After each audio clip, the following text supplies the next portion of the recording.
Well, welcome back to another episode of the wonderful The Arsenio's High Performance Podcast. Today, you know what? I actually realized this probably a couple of days ago, but I've been in Thailand for 13 years. May 8th is when I landed. When I landed, I stayed in Sukhumvit for a couple of days downtown, and then I got into a van. Man, just a long story, but just seeing some of the weird things that were happening. I had an iPhone 4, I believe, at the time, if I'm not mistaken. This teacher who originally hired me, the first time I met her, she had such a bitch look on her face. I did not have to buy a fake Samsung phone, but she forced me to because she hated me that much. All I had to do was unlock it for so cheap, get a SIM card, and I could use my iPhone. But she didn't want to do that.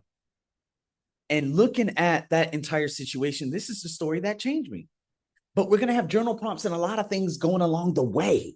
Okay, some of the lessons that are learned, okay, things that you could take away from this and everything else. And I just feel like considering that by the time it's the 14th year teaching in Thailand, there will have been so many things that have taken place, and especially with my baby boy, I'm not sure how I'm not sure if I'm going to be able to do that many podcasts, but I'm on a roll right now and I'm consistent, and that's why I'm just so enthusiastic, especially after going through the whole astronomy thing. I'm just like, I'm so in tune, and I'm walking with that extra step. Have you ever seen somebody that walk with that extra step like they could be completely untouched? That's what just happened. I walked down the street, super busy street, and me, I'm just walking with that chest out and just walking with the swag. Not one thing happened to me.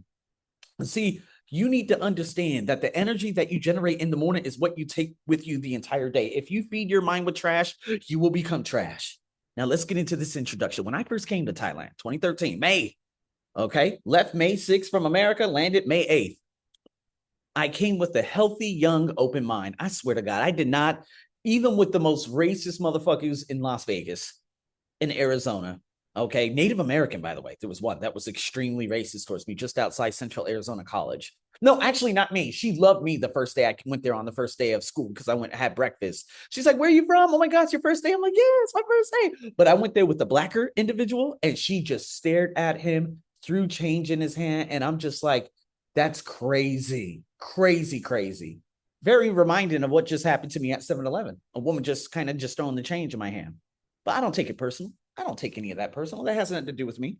I know I'm one of the most gracious individuals that has ever graced this planet. And that's what I consider myself, that healthy, young, open mind at the time. I was optimistic. I was curious. I was excited. Okay. Even though the failed, I wouldn't say fail, but the enduring part of Australia being there for 1 year, I believe hard work, especially kindness and effort would be enough. And my personality especially would be enough. But even before I arrived, there was a warning. I told you guys, there was a teacher named BB. She told me, just to let you know, there's racism here. I remember even before that, she was like, "Oh, yeah, I think I might have a job for you, but the parents really want a white teacher." I didn't know what the fuck that meant. You guys probably heard this before. I don't know what the fuck a white teacher meant. I was like, "What are you talking about? What is a white teacher?" Because again, even with the most ridiculous racism in terms of what America is, I mean, it just didn't make sense to me. It wasn't in the forefront of my decision making, my values, and everything every single fucking day. So even when I was listening to I heard it again interviewing for a school in 2014. That guy, that New Zealand teacher, Upham was his name. That second question of the interview, he's like, "Hey, how you doing, AJ?" I'm like, "Hey, I'm great. I'm this." He's like, "So how is it being a black teacher in Thailand?" I'm like, "Listen, I'll be honest with you. It's tough, but hey, I don't make that what life is." And he's like, "Okay, just to let you know, there is some casual racism around here." And I said, "That ain't gonna stop me." Like at that time, I honestly didn't understand what any of that bullshit meant. But by that time, I already kind of went through all the craziness. So the biggest first shock was the first province, right? Chantaburi, southeast part of Thailand. The parents would walk onto the school campus, drop off their kids, warmly greet the white teachers, and just gave me absolutely disgusting looks. I remember going into KFC probably about a month later with one of the Irishmen. He had 3 teeth in his mouth. 3 teeth. 3 teeth. Not judging. I mean, some people, okay, if you got 3 teeth, that's fucked up, If you're 90 and you have 3 teeth, I understand. If you're 45 and you have 3 teeth, I don't understand. Okay, got it? All right. And, and so he would go up and he would just order, and these two younger girls would just smile at him and everything. And then when I went up, you could just see that smile turn into, are you a murderous killer? Like that shit, that trauma, that behavior can stick with you. I remember one time the most racist thing happened to me. Me and this guy was at a bar, and then everyone was talking to him or this or that. And I don't know what was going on, but I just felt completely ostracized. And I went home and I slammed my hands on that bed and I cried out loud. Those were some of the darker days, and that was the beginning.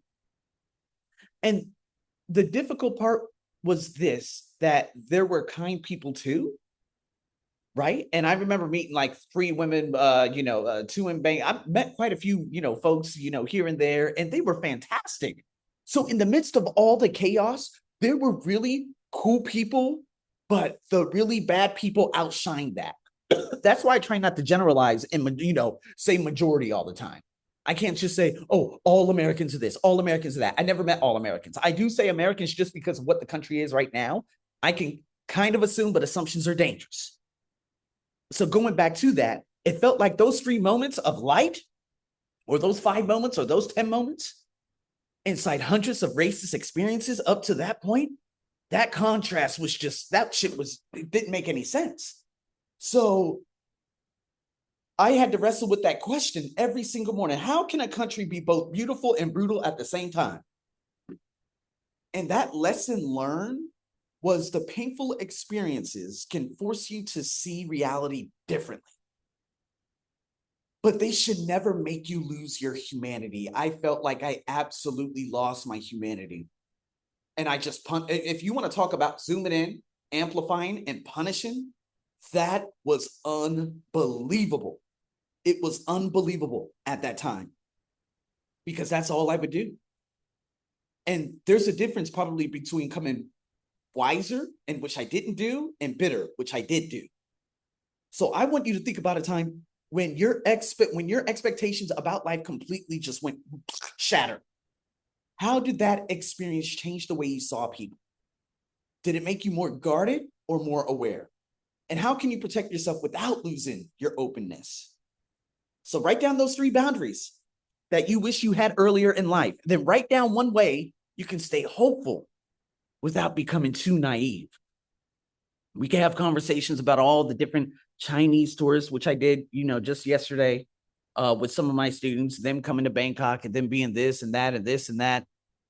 Now, if you were to say, Arsenio, how many Chinese people did you meet? Okay, 1 in Australia, 2 in Bangkok. That was at a gym. 1 was a guy, he was awesome. The girl was very condescending that I met in Bangkok, and the one in Australia, who's practically Aussie, she was just looking for a guy to marry or something like that. But I could barely even remember that. That was like a crazy ass date, 2011. That was 15 years ago. But out of all the miserable experiences I've had with those same Chinese people just about everywhere in the world, Bangkok, Hong Kong, Singapore, Australia, you name it. That's literally 3 people out of 5,000. It's very hard to justify in a positive way. Not saying that the entire population is bad, but I'm saying I have to be very careful when I deal with folks like that, unless they come in and they're very nice. Oh, actually, I had a Chinese student. She was awesome. 2018. I remember. No, bullshit. I had 2. No, I had 4. I met 4 other Chinese folks. One was absolutely gorgeous. She was a student back in 2020, right before I met my wife. She was amazing. But then she just disappeared. The other girl, the student, she was awesome, 2018. Taught her IELTS. She did fantastic. The other 2 were kind of like older bitches, and they were like, blah, blah, blah, blah, blah. So anyways, what's the idea of the story? Okay, out of the, let's 8 Chinese folks, man, like half of them were okay. So I left that province. Let's go back to it. I left the province, Chantaburi, in October 2013, and I went to Nakhon Si Thammarat in the south of Thailand, okay? Phuket is kind of like a 6.5 hour drive away. Hat Yai is 3 hours. Krabi is about 2.5 hours. These are some unbelievable places, right? Or used to be. Now they're just completely overrun by just the undesirables, I guess you could say. But nonetheless, right away, I could tell people were much nicer, especially the first time I went there and partying that first night after I got the job and then partying and then coming back to, my old job, which the lady was just so blah, blah, blah, blah, blah. And then just leaving, like that felt so much better. But then again, things started surfacing that following year. Dirty looks, cold behavior, just that subtle exclusion. Walking down the street and two white ties were talking right outside of a business or something like that. It had to be some kind of beauty business. One who probably owned the business looked to me and she was laughing with her friend. And she looked at me and gave me the dirtiest look. In present day, if someone does that, I'm going to say some horrible shit. I'm going to make you remember me in the worst possible way. And then I'm just going to forget about you. I'm going to say some things. I'm going to make you feel low. And then you're never going to see me again. Or I might walk by again and flip you off again. No, probably not. But the bigger thing is, and the bigger question, just to fast forward, is I do not want my future son to be brought up with the same mindset I have. But I also will be very protective of him. So again, bringing him in public and whatnot, I'm going to have to look at people and I'm going to be looking at them in a way. And don't you be looking at my son. And if you try looking at my son, I'm going to look at you like, bitch, what you looking at? But at the same time, I must ignore it and make sure that he does not have that mindset as me. He needs to have the mindset of my wife. And I have to say that because, listen, she has all the confidence in the world. And her family taught her that confidence. Not saying that we have to always go back to the past and armchair therapy and all that other bullshit. But man, she was brought up well. And that's the bedrock. My father, my mother kind of taught me, I wouldn't say kind of taught me about victim, but she didn't teach me about all the things that were absolutely necessary at that time. Even when I was going through the shit in 8th grade and 9th grade and 10th grade, she didn't teach me. So by October 2014, I started having those, I wouldn't say I started having those suicidal thoughts. It was about 10 minutes of suicide. That's why this week we're going to be coming up on some amazing podcasts in terms of like, it's not about ending a life. It's more about having an awakening and saying, okay, I need to have more of a connection to life. See, some people just want to end their life instead of reconnecting with life. They want to figure out, they want to have a permanent solution for a temporary problem. That's what Les Brown said, probably 30, 40 years ago. A permanent solution for a temporary problem. And listen, I applied for nearly 100 jobs at that time. Almost every single one of those motherfuckers asked me for a photo. Do you have a photo? They would just say, do you have a photo? No, nothing. They would just say, do you have a photo? Because I never included my photo, especially in my interviews and stuff. Man, I never included photos whatsoever. But they started asking for it. And I'm just like, yo, what the fuck is going on? And that's kind of what became my definition of Thailand during that season. And it was a very long season. It was an era. It wasn't the temples, the beaches, the food. It was fucking photos. Because I knew exactly what those photos meant. It's either they're going to accept me or reject me. One thing, I hurry up and emailed them and I said, oh, it looks like you're looking for a white boy. Get the fuck out of here. You're undeserving of me. There was only one email I sent back where I was like, oh, you're looking for a photo. You're a piece of shit. If you really think, and again, this is was notorious because Russians who couldn't even speak English, they would be hired just to be the picture in the photo of the school.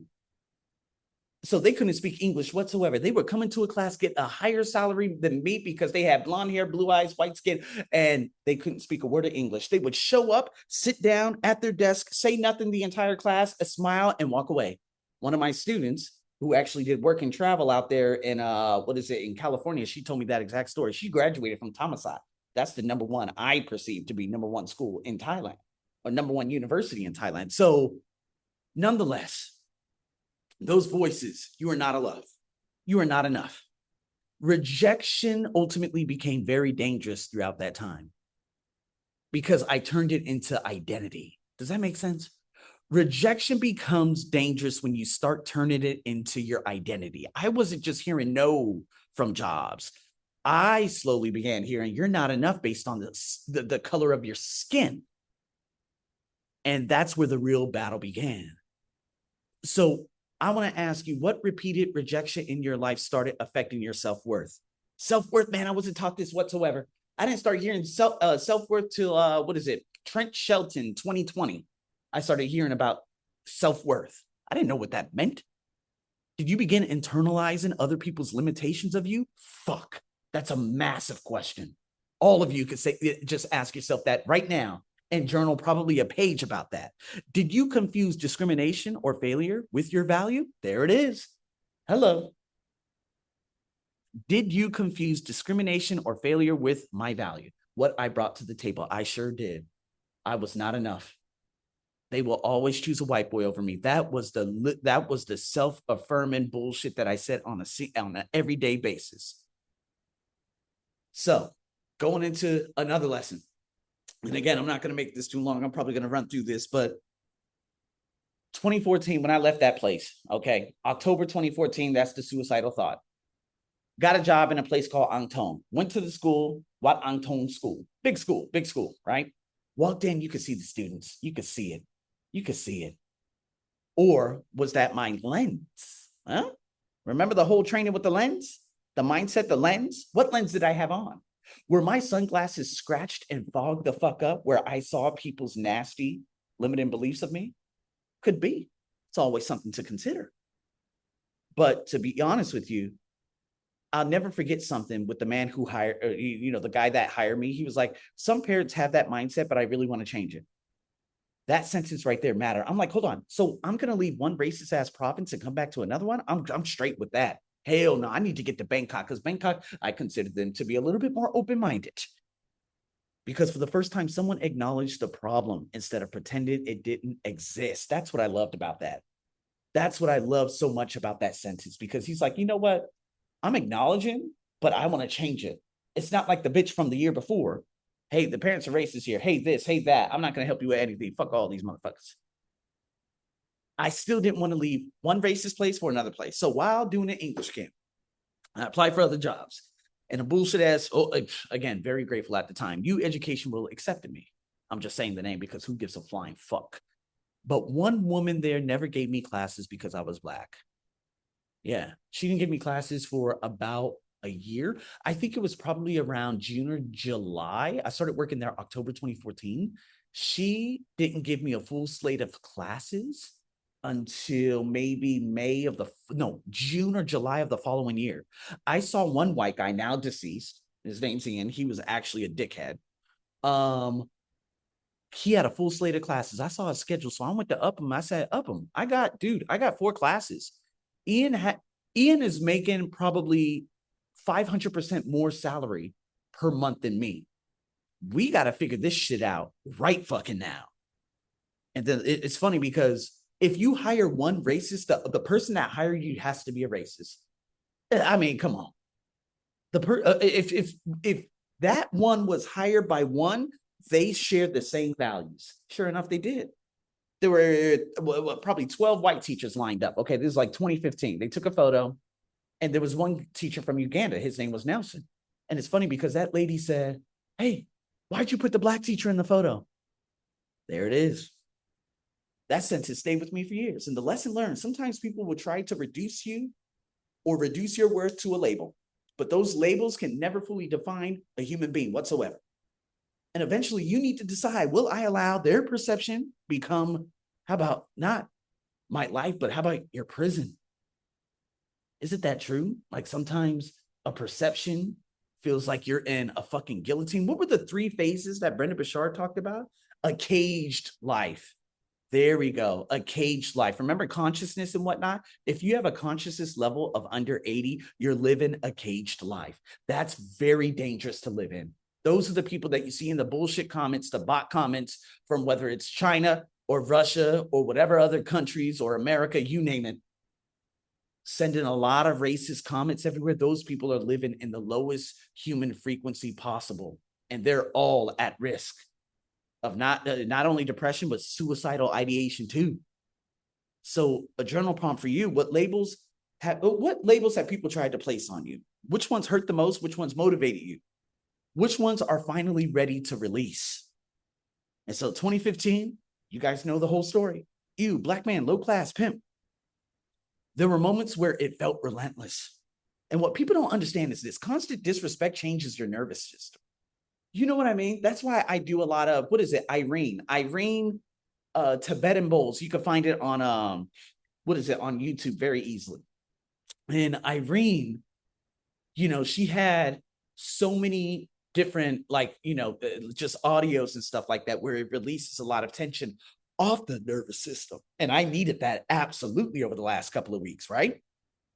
And because you ultimately start anticipating rejection when your nervous system is disrespected, right? You end up becoming hyper aware everywhere you go. That's exactly what I have become probably over the last 3 months coming over here, because I have to take a lot of public transportation. It's not just getting, a real quick, taxi and then walking into a shopping center. I can still avoid specific areas and whatnot, but it's really not about that. The biggest problem is the fact that I have to get on 3 different trains. The initial one I get on, 7 a.m. or 7:40 a.m., I'm on cloud 9 because I'm looking outside. I don't care about nobody. When I get on that second train, I'm sitting down. I'm really not giving a fuck about anyone. It's the moment that I get off that train that things begin to get crazy, right? It's the people who, clutch their bags or move this or move that. But I walk with my chest out. I do everything. See, when you're disrespected, and some of those motherfuckers probably don't even know that they're disrespecting you, but they just do it anyways. You become hyper aware of everywhere you go. This is what happens when I go to the goddamn airport to meet my wife all the time. I become hyper aware of the ignorance of the Thais and the Chinese here. And so that's why I'm like, you know what? Let me stand up with my chest out. But some days I'm just like, you know what? I'm going to give you a big fuck you. A fuck you for you, a fuck you for you, a fuck you for you, a fuck you for you. There are some big fuck you days. There's some big time fuck you days. Massive fuck you days. And I ain't ashamed of it, but I learned from it. So the lesson learned is the mind can become conditioned by pain. And if you don't rebuild it, you're just going to fall into melancholy. So that rebuilding takes intention. So ask yourself, what emotional survival, how about that, patterns, did you develop during those difficult seasons of your life? Hypervigilance, distrust, people pleasing. We know that. Emotional shutdown. Fuck yes. That's it. And so I want to ask you this actionable step. Which survival mechanism protected you before but no longer serves your future? So then going into the apex, going back to the job, 2016, apex of the contradiction. Paradigm English. Korean lady said, I'm paying you less because you're black. She didn't even want to hire me. It was the bitch that fucked me over for about 4 years, but still got a lot of money from her. So grateful for that. Still got the money that I absolutely needed during 2020 and COVID. But she was the one that the Korean lady said, no, I don't want him because he's black. And that lady who initially hired me was like, oh, no. You are not going to get rid of someone because they are black. Of somebody aside because they are black, that is the stupidest motherfucking thing in the world. I don't even think, to be honest with you, that's a long story. I'll give you guys that story another day. I did teach 2 students, I think twice, and they ended up being in like a doctoral program, learning a specific test to pass everything. It was the craziest thing in the world. Anywho, that exact same time,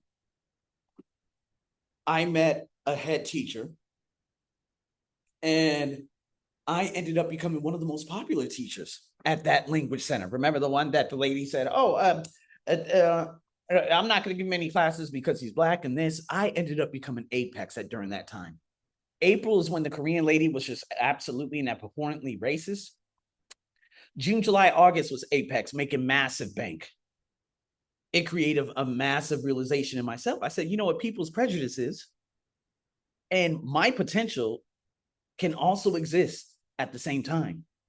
One does not cancel out the other. And that lesson that was learned was the greatness does not require universal acceptance. There it is. That realization right there, freebie. You cannot have everyone, and you cannot make, and stop people pleasing. You cannot make everyone love you. You can't. You can walk around with your chest out and just with that positive vibe and on fire, absolute fire. Fuck yes, you can do that any single time. But you can't force people to like you. That's the thing.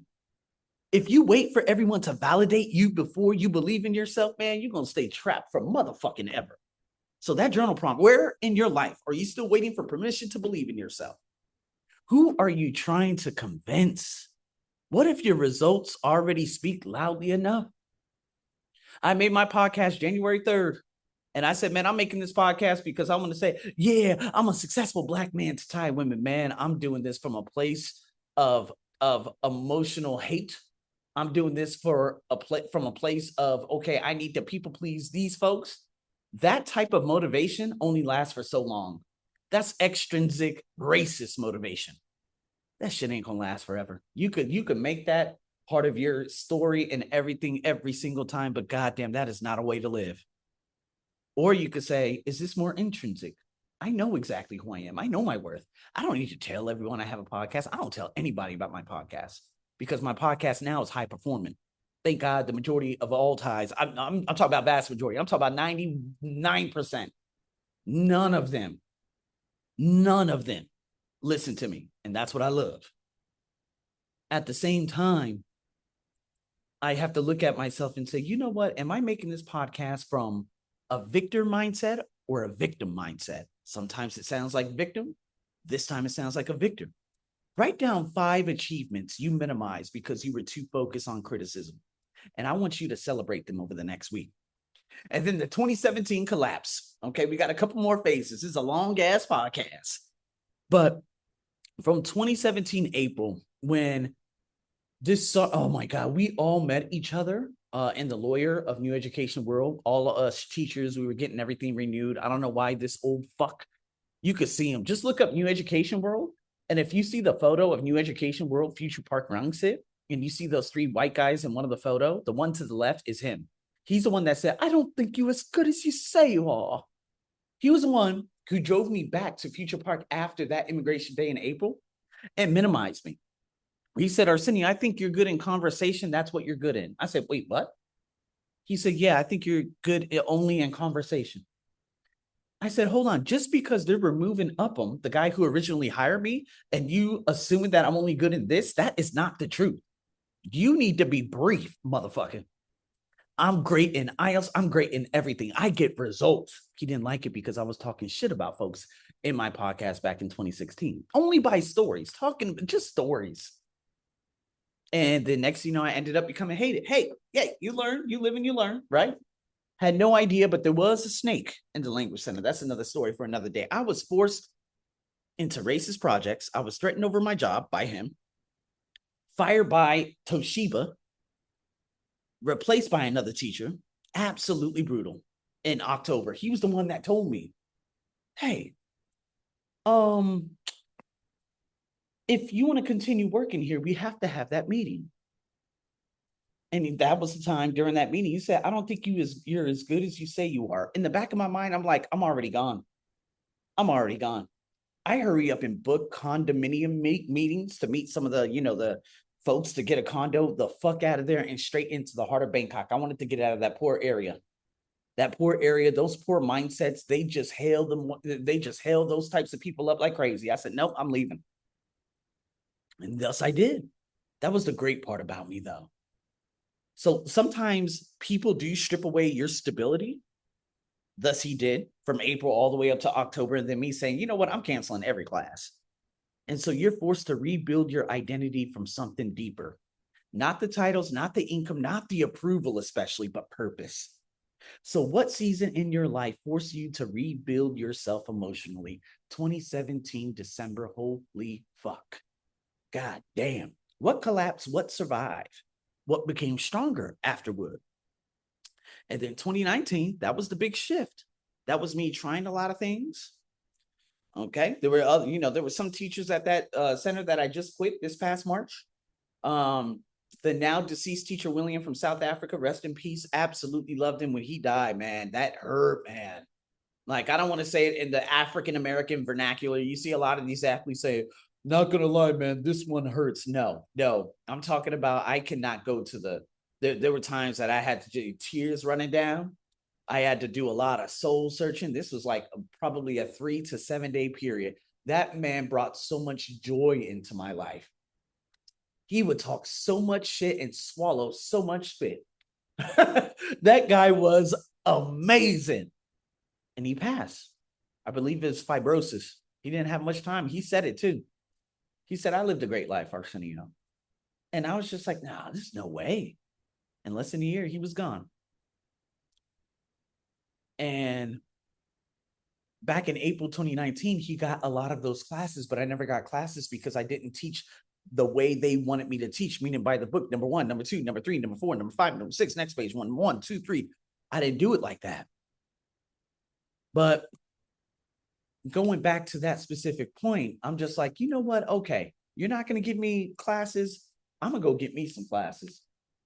If you're gonna be a bitch, I even like try like talking to some of the other centers, and I'm like, hey, I'm free this time, I'm free that time, I'm free this time. And it's crazy because a lot of those centers were just like, hey, that lady who doesn't want to give you classes, she's saying that you only work there. And I'm like, but hold on, she doesn't even want to give me classes. Me, of course, going into that victim mindset, it's because I'm Black. But she gave me a whole lot of classes before. So a lot of that, there was a lot of tug of war. And I'm like, you know what? Let me do my own thing. So I started getting big projects. Yokogawa and Krunkai Bank. And oh my God, there were a few of them. And I was just like, listen, I'm not free this time. You can kiss my motherfucking ass. Hail to the motherfucking off. You ain't got no classes for me. I'm good with it. And me and that woman did not speak for about 9 months until that December, right before COVID. And I tell you that story because during that time, I started like recording audios of TOEFL ITP with my students, and I started putting them on to my podcast. And the next thing you know, 1,000, 10,000 plays. That changed everything because then I realized, I said, you know what? I'm going to stop thinking locally. I'm going to act globally at the time.